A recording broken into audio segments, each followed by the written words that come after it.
Assalamualaikum warahmatullahi wabarakatuh. Perkenalkan, nama saya Taufik Kemal dengan NIM 210422118, Prodi Ilmu Administrasi Fakultas Ilmu Sosial Universitas Negeri Padang. Pada kali ini saya akan mempresentasikan mata kuliah Sistem Administrasi Negara yang diampu oleh Ibu Dr. Randa Jumiati MSI. Pembahasan kita kali ini yaitu menjelaskan peran administrasi negara, yang mana ada landasan ideal, landasan konstitusional, landasan operasional, dan landasan kebijakan lain. Dalam hidup bermasyarakat, setiap orang selalu dipengaruhi oleh keputusan yang ditetapkan pelaksana administrasi negara, kehidupan berbangsa dan bernegara yang merupakan organisasi besar. Oleh karena itu, realisasinya harus diterima dan dipatuhi. Dengan begitu, kebutuhan dan keinginan dapat terpenuhi. Sebaliknya, masyarakat juga cenderung ikut serta dalam mewarnai administrasi negara sesuai dengan keinginan dan kebutuhannya. Kecenderungan itu membuat administrasi negara terbuka terhadap kontrol sosial dalam mewujudkan kegiatan secara operasional. Berdasarkan kondisi ini, jelas bahwa peranan pertama administrasi negara adalah sebagai stabilisator masyarakat, karena keinginan dan kebutuhan manusia tidak mungkin sama. Dan yang kedua, mengatur, mengarahkan dan mempercepat perubahan sosial sesuai dengan yang diinginkan oleh rakyat. Dan yang ketiga, mengantar dan mendorong rakyat memasuki kehidupan sebagai masyarakat maju dan modern.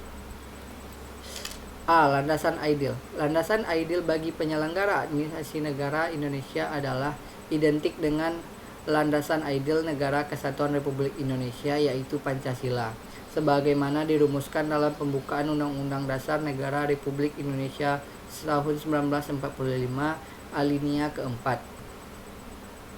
Pancasila sebagai dasar negara Republik Indonesia merupakan sumber dari segala sumber hukum yang berlaku di negara Republik Indonesia. Sesuai dengan Undang-Undang Nomor 5 Tahun 1985, Pancasila merupakan satu-satu azas dalam kehidupan bermasyarakat, berbangsa, dan bernegara. Oleh karena itu, sistem administrasi negara yang dikembangkan di Indonesia harus merupakan penjabaran dan pengamalan dari kelima Pancasila secara bulat dan utuh, dan diselenggarakan dalam rangka pelaksanaan sistem pemerintahan negara Indonesia berdasarkan Undang-Undang Dasar 1945. B. Landasan konstitusional. Landasan konstitusional bagi penyelenggara administrasi negara adalah Undang-Undang Dasar 1945 yang merupakan perwujudan dari tujuan proklamasi kemerdekaan 17 Agustus tahun 1945 yang terdiri dari pembukaan, batang tubuh, dan penjelasan. Batang tubuh Undang-Undang Dasar 1945 yang terdiri dari 16 bab, 37 pasal, 4 pasal aturan peralihan, dan 2 ayat aturan tambahan yang antara lain menetapkan bentuk dan kedaulatan, kekuasaan pemerintah negara, kedudukan, dan fungsi lembaga tertinggi negara, pemerintah daerah, merupakan dasar bagi penyelenggara dan pengembangan sistem administrasi negara Republik Indonesia. Batang tubuh tersebut adalah yang pertama, pasal-pasal yang mengatur tentang sistem pemerintahan negara mulai dari pasal 1 sampai dengan pasal 25. Yang kedua, pasal-pasal yang mengatur tentang hubungan antar warga negara dengan negara, agama, pemerintahan negara, kesejahteraan sosial, dan lain-lain. Pasal 26 sampai dengan pasal 37.